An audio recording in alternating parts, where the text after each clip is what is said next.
मरहबा collection mall, readymade कपड़ों का भरपूर खजाना, jeans pant, T shirt, cargo pant, night pant, बच्चे और बच्चियों के लिए अच्छे खूबसूरत और उम्दा ड्रेस। पता याद रखें, जमुर हाई स्कूल मेन रोड, जैतून हजीन मस्जिद के पास। ये बात बिना फिर तो मालेगांव में आए जैसा महसूस होगा ना। मैं मालेगांव की इतनी तारीफ सुन रहा था तो आते हुए रास्ते में हमारे नौशाद सोलंकी के साथ जो एक एमएलए हैं गुजरात से और हमारे आकाश चाचे जो डीसीसी प्रेसिडेंट हैं सब बता रहे थे। अब रात भर की कहानियां, रात भर के बैठकें, रात भर के दुकानें और होटलों के बारे में सब सुन रहा था तो मुझे लगा कि देर रात वो भी मीटिंग जो है हो ही जाएगी यहाँ पे, क्योंकि जहाँ पे मीटिंग करना था वो टाइम अलग था और कुछ हो गया। तो मैं बोला चलो जो हमारे वर्कर्स हैं जो पार्टी में काम कर रहे हैं, आपको साथ दे रहे हैं और जो आपके लिए खड़े हुए हैं और पार्टी के लिए खड़े हुए हैं, उनसे कम से कम थोड़ी गुफ्तगू करके इंटरेक्ट करके मैं निकलता हूँ आगे। और आने वाले दिनों में फिर मौका मिलेगा तो मैं किसी दिन सभा में आके मैं बात रखूंगा। अब मैं यहाँ पे सिर्फ इतनी बात करने के लिए मैं खड़ा हुआ हूँ, जैसा अभी हमारे मेरे जमील क्रांति साहब जैसा मेरा ताल्लुक करा रहे थे। मैं कर्नाटका से हूँ, दूसरी बार का एमपी हूँ और कांग्रेस वर्किंग कमेटी का मेंबर हूँ और मल्लिकार्जुन खड़गे साहब का पॉलिटिकल सेक्रेटरी बोले, पॉलिटिकल एडवाइजर बोले, जो बोले मैं कुछ एचएससी ऑफिसर उनका पूरा काम देखता हूँ। मैं नॉर्थ महाराष्ट्र में सीनियर ऑब्जर्वर के हिसाब से मैं काम कर रहा हूँ, काफी ऑब्जर्वर यहाँ पे लगाए हैं। तो मैं अभी नासिक वो जो कॉन्स्टिट्यूंसी इगतपुरी, नासिक, चांदवाड़ होते हुए यहाँ पहुंचा, अभी दूल्हे जाऊंगा, फिर कल उधर से ऐसा आगे सब बढ़ते जाऊंगा मैं, क्योंकि आप सब वर्कर्स हैं, हर दिन इजाज बेग साहब के लिए लगे हुए हैं, पार्टी के लिए लगे हुए हैं। आप लोगों से सिर्फ इतना ही मैं कहूंगा, भाई आप लड़ाई एकदम साफ है। महाराष्ट्र में लड़ाई दो गुट के बीच में है, अब उसमें बीच में और कोई नहीं है।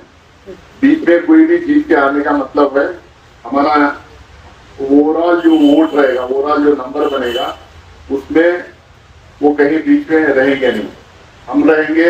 या नहीं तो कांग्रेस लेड अलायंस महाविकास अघाड़ी रहेगा, या नहीं तो उनका जो बीजेपी लेड अलायंस शिवसेना का वो शिंदे साहब उनका है वो रहेगा।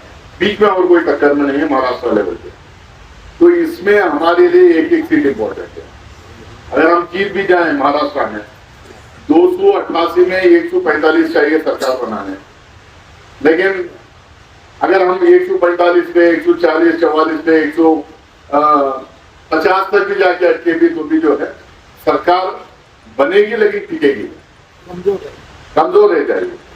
अब मध्य प्रदेश में क्या हुआ आप लोग जानते हैं, कर्नाटका में मेरे स्टेट में इन लोगों ने क्या किया आप लोग जानते हैं, बिहार में क्या किया, मेघालय में, अरुणाचल प्रदेश में, गोवा में, ये सब जगह सारे स्टेट्स में लोग क्या क्या किया आप तमाम लोगों को पता है। तो इसीलिए हम चाह रहे हैं हर सीट पे ये महाविकास अघाड़ी का कैंडिडेट मजबूत तरीके से इलेक्शन लड़े। अब यहाँ पे बहुत सारे लोग मुझे कह रहे थे भाजपा नहीं है तो इसीलिए लोग कहीं पे भी वोट देंगे, तो कोई भी जीत जाएगा तो क्या फर्क पड़ता है, तो भाजपा तो नहीं जीतती है। एक मसला है सबके दिमागों में, हम लोगों को जाके लोगों के बीच में जाके समझाना पड़ेगा लड़ाई सिर्फ मालेगांव की लिए, ये इलेक्शन सिर्फ मालेगांव के लिए नहीं है, लड़ाई सिर्फ मालेगांव के लिए नहीं है, लड़ाई महाराष्ट्र के लिए। अब महाराष्ट्र के लिए वोट करना है, मालेगांव के लिए नहीं करना है। अब तो महाराष्ट्र में जब वोट करना है तो आपको हर जगह से कांग्रेस को जिताना है। अब कांग्रेस का नंबर बढ़ेगा, जैसा कर्नाटका में 113 सीट से सरकार बन सकती थी, लेकिन हम लोगों ने वहां पे हर जगह यही कहा हमें एब्सोल्यूट मेजॉरिटी चाहिए, फुल मैंडेट चाहिए, मतलब 113 से 30 सीट, 40 सीट, 25 सीट ज्यादा चाहिए ताकि इनको मौका ना मिले सरकार तोड़ने के लिए, सरकार गिराने के लिए। हमें 136 सीट मिले, इसलिए हम सरकार मजबूत है। मोदी और अमित शाह उसका कुछ उखाड़ नहीं पाया। तेलंगाना में भी वही हुआ, महाराष्ट्र, हिमाचल प्रदेश में भी वही हुआ। तो इसीलिए हम आप लोगों से अपील कर रहे हैं कि एक एक सीट इंपॉर्टेंट है। हमारे एजाज बेग साहब कार्यकर्ता हैं, ये लोगों के बीच में रहने वाले इंसान हैं, कॉर्पोरेटर रहे हैं, कोविड के टाइम पे काम किए हैं, राइट्स के टाइम पे काम किए हैं, घर घर जाके काम करते हैं। लीडर कम कार्यकर्ता ज्यादा हैं, कार्यकर्ता की तरह ये काम करते आए हैं, आपके बीच में रहने वाले हैं। अब हम बहुत सारे चीजें अनाउंस किए हैं। अभी 5-6 दिन पहले महाविकास अघाड़ी के गारंटीज हम लोगों ने अनाउंस किया। कल मुंबई में मल्लिकार्जुन खड़गे साहब थे, हम लोग सब वहीं पे थे, मैनिफेस्टो हम लोग रिलीज किए, उसमें कुछ गारंटीज हम लोगों ने किया है। अब जैसे खवातीन के लिए, हर फैमिली, गरीब फैमिली की, ये खवातीन को महीने को 3,000 रुपए उनके अकाउंट में डालने का काम करेंगे। हर युवा जो बेरोजगार है, जब तक उसको रोजगार नहीं मिल जाता, उसके अकाउंट में 4,000 रुपए हर महीना डालेंगे। गैस का सिलेंडर, साल में 6 सिलेंडर हर फैमिली के लिए 500 रुपए में हम देंगे, ये अनाउंस किए हैं। बीमारियां, हम दुआ करते हैं कि कोई बीमार ना हो, लेकिन बीमारियां, जब बड़ी बीमारियां हो जाते हैं, बड़े हॉस्पिटल जाना पड़ता है, नासिक में बड़ी हॉस्पिटल में या मुंबई में बड़ी हॉस्पिटल में उनको एडमिट कराना पड़ता है, तो पैसे बिल, बहुत बड़े बड़े बिल आते हैं। 25 लाख रुपए तक का हम हेल्थ इंश्योरेंस हर फैमिली को, हर इंसान को देने का वादा हम किए हैं। आप पावर लूम, यहाँ पे पावर लूम से मऊ में भी मैं गया था, कर्नाटका का मैं हूँ लेकिन मेरा ससुराल मऊ में है, तो वहां पे भी गया था। वहां के हैंडलूम, पावर लूम मैंने देखा हुआ। अब हमें बिजली का बड़ा प्रॉब्लम होता है, हम उसे कहेंगे कि हम हर गांव-गांव, घर-घर, गली-गली बिजली भी पहुंचाएंगे और गरीबों के लिए 100 यूनिट बिजली हर महीना हम लोग मुफ्त में देंगे, 100 यूनिट मुफ्त में देंगे।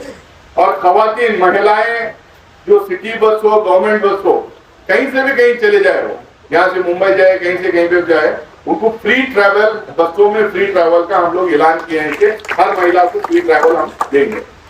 इस तरीके से बहुत सारे स्कीम्स हम लोगों ने अनाउंस किए हैं। अब 2.5 लाख वैकेंसीज महाराष्ट्र में, 2.5 लाख गवर्नमेंट जॉब्स है, वैकेंसीज है, पड़े हुए हैं, खाली उसको फिलअप करना है, सैंक्शन करने की भी जरूरत नहीं, लेकिन सरकार नहीं कर रही है। 2.5 लाख वैकेंसी फिलअप करेंगे और अगले 5 साल में 12.5 लाख जॉब जो है हम क्रिएट करेंगे युवा के लिए। ये अनाउंस किया हम लोगों ने बोला है। हम, ये भाई नाराज हो रहे थे शाम में जब बोल रहा था, लेकिन मैं प्रेस कॉन्फ्रेंस मुंबई में भी बोला, आज नासिक के प्रेस कॉन्फ्रेंस में भी बोला, हम चाहते हैं यहाँ की सरकार जो बने, यहाँ के लोगों के लिए बने, महाराष्ट्र के लोगों के लिए बने, ना कि गुजरात के लोगों के लिए। अब यहाँ पे क्या कर रहे हैं, सारे कंपनियां वहां गुजरात जा रहे हैं, सारी इंडस्ट्री गुजरात जा रही है, जो इन्वेस्टमेंट यहाँ पे आना था वो सारा गुजरात जा रहा है, जो एम्प्लॉयमेंट यहाँ आना था सारा गुजरात जा रहा। और वहां से क्या आ रहा है, नशा। जो अदानी के पोर्टों में, जो अदानी के पोर्ट में, खासकर मुंद्रा पोर्ट, अदानी पोर्ट ही बोलते, मुंद्रा पोर्ट था पहले, वो वहां पे 1,75,000 करोड़ रुपए का नशा मिला, ड्रग्स मिले थे वहां पे। वो ड्रग्स कहां गए, पकड़ तो लिए, कॉन्फिस्केशन तो हो गया था, लेकिन कहां गया किसी को पता नहीं। लेकिन अब पता चल रहा, कश्मीर में भी वो ड्रग्स मिल रहे थे, हरियाणा में भी मिल रहे थे, दिल्ली में भी मिल रहे, मेरे शहर में बैंगलोर में भी मिल रहे हैं, और पूरे महाराष्ट्र में वो ड्रग्स जो है बेचा जा रहा है। हमारे जो नौजवान बच्चे हैं उनको जो है नशा की आदत ये लोग डालने का काम किए हैं।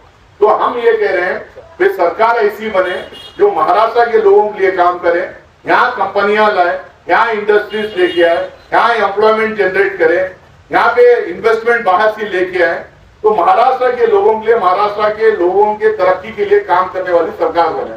यहाँ टेक्सटाइल मिल्स थे, मुझे पता चला बहुत सारे लोग, आप लोग यूपी से खासकर, और कुछ लोग बिहार से भी जो है, यूपी बिहार से, नॉर्थ इंडियन स्टेट से आप लोग यहाँ आके बसे, क्यों टेक्सटाइल इंडस्ट्री थी, अब एक एक करके बंद होने की जा रहे हैं। अब हमें चाहिए ना भी नई इंडस्ट्री आए, टेक्सटाइल की आए ना, टेक्सटाइल की ना हो तो कोई और इंडस्ट्री की शक्ल में नई इंडस्ट्री है, तभी तो यहाँ के लोगों को एम्प्लॉयमेंट मिलेगा। अब रोजगार नहीं मिलेगा तो कैसा रहेंगे यहाँ पे। तो इसके लिए हम लोग सोच समझ के गारंटीज अनाउंस किए हैं, सोच समझ के हमारा मैनिफेस्टो जो महाराष्ट्र के लिए एक विजन है वो हम लोगों ने अनाउंस किया है। कर्नाटका में गारंटीज अनाउंस किए थे, जीत के है, और 100% हम इम्प्लीमेंट कर रहे हैं। तेलंगाना में गारंटीज अनाउंस किए, जीत के है, 100% इम्प्लीमेंट कर रहे हैं। हिमाचल प्रदेश में अनाउंस किए, 100% इम्प्लीमेंट कर रहे हैं हम लोग। हम उतना ही कहते हैं जितना हम कर सकते हैं, और जितना हम कहते हैं वो 100% करके दिखाते हैं। हम जुमलाबाज पार्टी नहीं है, हम जुमलाबाजी नहीं करते, हम जुमला नहीं बोलते, तो हम लोग वो कर रहे हैं। अब यहाँ किसान तो मेरे ख्याल से थोड़ा कमी है, लेकिन किसानों का कर्जा माफी का बात किए हैं। हर घर में एक महिला को 5 लाख रुपए तक का इंटरेस्ट फ्री लोन यानी तो कम इंटरेस्ट में लोन देने की भी हम लोगों ने बात की है, ताकि वो छोटा मोटा अपना कुछ धंधा शुरू करे, छोटा मोटा अपना बिजनेस शुरू करे, उनसे कुछ तो फायदा हो करके उसका ऐलान किए। ऐसे बहुत सारे हॉस्पिटल बनने का, स्कूल बनने का, घर घर तक तालीम पहुंचाने की बात, ये सारा हम लोगों ने हमारी मैनिफेस्टो में किया। जब तक ये बातें हम घर घर नहीं पहुंचाएंगे हमें वोट नहीं मिलेगा। एजाज भाई जो है मेहनत कर रहे हैं, गली गली घर घर पहुंच रहे हैं, लेकिन आप तमाम लोग जो चाहते हैं कि एजाज भाई जीते, कांग्रेस पार्टी जीते और ये विकास आघाड़ी की सरकार बने, तो आप लोगों को चाहिए कि हमारा गारंटी कार्ड और हमारा जो मैनिफेस्टो है ये घर घर पहुंचाएं, सबको एक्सप्लेन करें कि ये फायदे हो सकते हैं, ये सरकार बनेगी करके, जब ही जाके वोट मिलेगा। और जीतेंगे तो इंशाअल्लाह सरकार जब बनेगी तो मालेगांव को जो है स्पेशल कंसिडरेशन हम देंगे। माइनॉरिटीज के लिए भी एक अलग चैप्टर उसमें हम लोगों ने लिखा हुआ है। और मैं अभी ये ग्राउंड वहां से लेके यहाँ तक आया, मैं कौन सी राधिका होटल, हाँ वहाँ हम लोग बैठ के चाय पिए, बाद में यहाँ पर है, वो पूरे रास्ते में देख लेके आ रहा था मैं सुबह। मैं आपसे वादा करता हूँ, मैं एमपी हूँ, लेकिन उससे ज्यादा जो है कांग्रेस वर्किंग कमेटी का मेंबर हूँ। जो हाईएस्ट डिसीजन मेकिंग बॉडी होती है कांग्रेस पार्टी की, highest decision making body CWC होती है, कांग्रेस वर्किंग कमेटी, उसका फुल फ्लेज मेंबर हूँ मैं। और कांग्रेस प्रेसिडेंट का एडवाइजर होने के नाते आप लोगों को मैं वादा करना चाहता हूँ, अगर आप एजाज बेग साहब को जिता के भेजे और हमारी सरकार बने, मैं दोबारा आऊंगा, इनके साथ बैठूंगा, हमारी सरकार की तरफ से मालेगांव के लिए, मालेगांव के लोगों के लिए, मालेगांव के गलियों के लिए, मालेगांव के मोहल्लों के लिए क्या क्या सुविधाएं, क्या क्या फैसिलिटीज हम लोग को चाहिए, एक ब्लूप्रिंट बनवाऊंगा, ले जाऊंगा। चाहे चीफ मिनिस्टर हमारी पार्टी का हो, चाहे शिवसेना का हो, चाहे एनसीपी का हो, लेकिन जो भी चीफ मिनिस्टर होगा महाविकास आघाड़ी का ही होगा। उनके सामने बैठ के हमारे लीडर्स को ले जाके, स्टेट लेवल लीडर्स को उनके साथ में बैठ के, ये ब्लूप्रिंट है मालेगांव के लिए, इतने रोड्स बनना है, इतने ड्रेनेजेस बनना है, इतने पानी की फैसिलिटीज देना है, इतनी बिजली की कनेक्शन होना, ये इंडस्ट्री वहां पे लाना, इतने स्कूल खुलना, इतने हॉस्पिटल खुलना, इसका बना के मैं खुद आके आपके एमएलए को मेरे साथ ले जाके चीफ मिनिस्टर साहब के पास बिठा के एक ब्लूप्रिंट दूंगा और इंशाल्लाह पूरा मैं उसको इम्प्लीमेंट करवाने की कोशिश करूंगा। तो इसके लिए आप तमाम लोग जो पार्टी के हमारे पार्टी के हमदर्द लोग हैं, पार्टी के सपोर्टर्स हैं, पार्टी के वर्कर्स हैं, आप लोगों से अपील इतना ही है, 8 दिन का इलेक्शन है और 8 दिन 9 दिन बचे हुए हैं चुनाव में। थोड़ा मेहनत कीजिए, घर घर पहुंचिए, हमारे गारंटी कार्ड ले जाइए, एक्सप्लेन कीजिए और बड़ी तादाद में हमारे कैंडिडेट को जिता के भेजिए, क्योंकि जो है एक एक सीट असेंबली के अंदर बहुत इंपॉर्टेंट होती है। पार्लियामेंट में आप तमाम लोग मिलकर एक तरफा वोट करने से यहाँ पे एक सीट बढ़ी।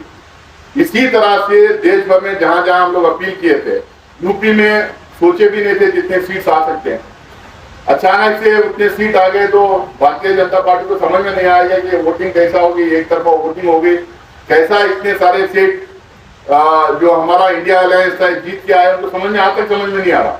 लेकिन उसका फायदा ये हो रहा है आज कि आज भारतीय जनता पार्टी लोकसभा के अंदर हो, राज्यसभा के अंदर हो, कोई भी बिल पहले जिस तरीके से वो पास कर लेती थी उस तरीके से पास करने उनके लिए हो रहा नहीं है और उनको हम करने भी नहीं दे रहे। ये वक्फ बोर्ड की जो बिल आई है, वक्फ की जो बिल आई है, अब वो अगर ये पहले की सरकार अगर होती तो उसमें उसी दिन लोकसभा में पास हो जाता, 2-4 दिन बाद राज्यसभा में पास करके खत्म कर देते।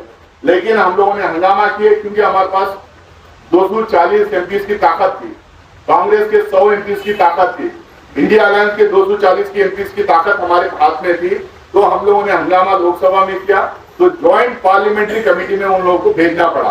तो बिना उसमें भेजे वो पास करने वाले थे, लेकिन हम लोगों ने हंगामा करने की वजह से, लड़ने की वजह से जेपीसी में भेजे, ज्वाइंट पार्लियामेंट्री कमेटी है, उसका मेंबर मैं भी हूँ।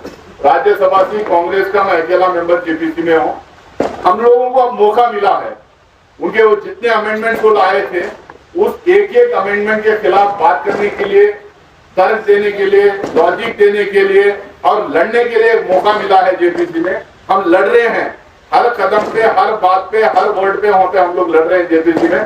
इंशाअल्लाह पूरी कोशिश करेंगे कि वो वक्फ बिल लोकसभा राज्यसभा में पास ना हो, हम वो पूरी कोशिश करेंगे। लेकिन एक चीज आप लोग को याद रखना पड़ेगा, आज हमें ताकत इसलिए मिली है क्योंकि 240 सीट इंडिया अलायंस के पास है, इसलिए हम जेपीसी में भेजने में कामयाब हुए।